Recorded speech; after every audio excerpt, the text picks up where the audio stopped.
So it seems like Blumhouse is making rapid progress on the Five Nights at Freddy's movie, and before it comes out, I just want to give my 2 cents on not only what I think of the movie so far, but a bit about what I think of the game series as a whole. This will be kind of an unorganized rant, so just bear with me here.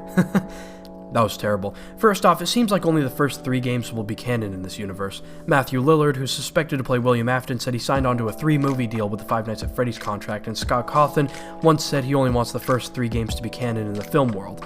I'm extremely glad about that. I know that Scott Cawthon's probably just doing that to keep things simple with the viewer, but I'm glad because I really just don't like all the games that came after number 4, in terms of story anyway. I hate Sister Location for many reasons. First off, it's very sci-fi-ish. Second, it establishes William Afton as the father of children who have died. This doesn't make any sense. Since he has kids who die, he of all people should know the pain of losing your children, so why does he go out and kill other people's kids? I've never heard of a serial killer that goes out and kills people because their family members died. In fact, it's usually the exact opposite. It makes them even more empathetic to that cause. Third, it suddenly threw Michael Afton in their last minute. His first formal introduction as a character was in the "Father, it's me, Michael" cutscene, which is literally an update to Sister Location, and now he's supposed to be some super important character? It just sucks. I hate Five Nights at Freddy's 6 or Freddy Fazbear's Pizza Simulator as well, but mainly for one reason. The end of the game shows that everything from Freddy's has been gathered to be burned down. This makes the entirety of the third game meaningless outside of the little mini-games. It makes Five Nights at Freddy's 3 just a nothing sandwich, 2 slices of bread with absolutely nothing in between. Like the concept of gathering everything together to burn it down had already been done in the third game, so why did he just reuse that concept? I liked the 4th game a lot more when we all thought the FNAF 4 kid was Henry's son. I liked VR and Security Breach, but I just wish they dropped Afton and retired him as the killer, and looked forward to new characters like Vanny. So that's my opinion on the game series as a whole. Now I'll talk about the movie.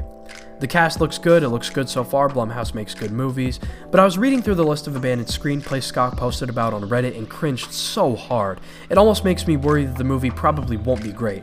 I mean, listen to this. The pawn shop screenplay. Kid who watches after a pawn shop finds trouble when an animatronic is brought in. Turns out Freddy's had been robbed and the animatronics were taken to different locations for sale. The other animatronics come to retrieve the one at the pawn shop and the kid and his friends get roped into adventure. Plushes in Manhattan.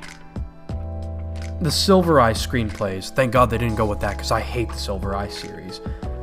I'm away from my computer right now, but I really quickly wanted to add, I think some of these have the potential to be good Fazbear Fright stories in that long book series, just not screenplays. Look, I know that these screenplays were all abandoned for a reason, but jeez, the fact that some of these were even considered in the first place is quite questionable.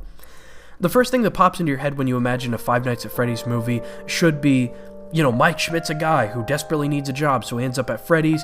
Things seem normal at first, but each night the animatronics are out to get him, and things get weirder and weirder as he realizes the place is haunted, and he starts to learn about its mysterious past, either from consulting other employees or just researching on his own.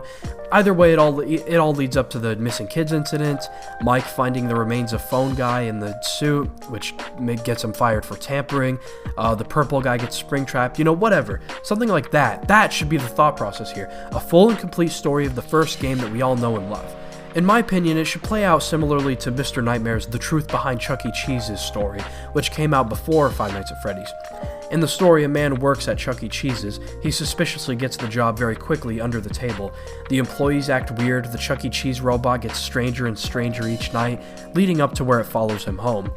It should play out something like that creepypasta. I hope a good, complete story of the first game is what they're going for with this movie. Anyway, apparently Vanessa's supposed to be in the movie too. Some people were quick to point out that it could just be the same name being reused because Scott Cawthon has a habit of doing that. He's had like 5 different Michaels, 5 different Jeremys, you know, whatever. But they got somebody who looks a lot like her. I know that Scott Cawthon likes to troll by reusing names, but come on, it's the movie. Don't taint it with your trolling. Vanessa's only significance as a character is her Vanny alter ego, which can't exist without 4, 5, 6, VR, and all the other ones leading up to it. The games which are not supposed to be canon in this universe. Maybe her existence is just a reference, like a wink and a nod, and she's just another employee.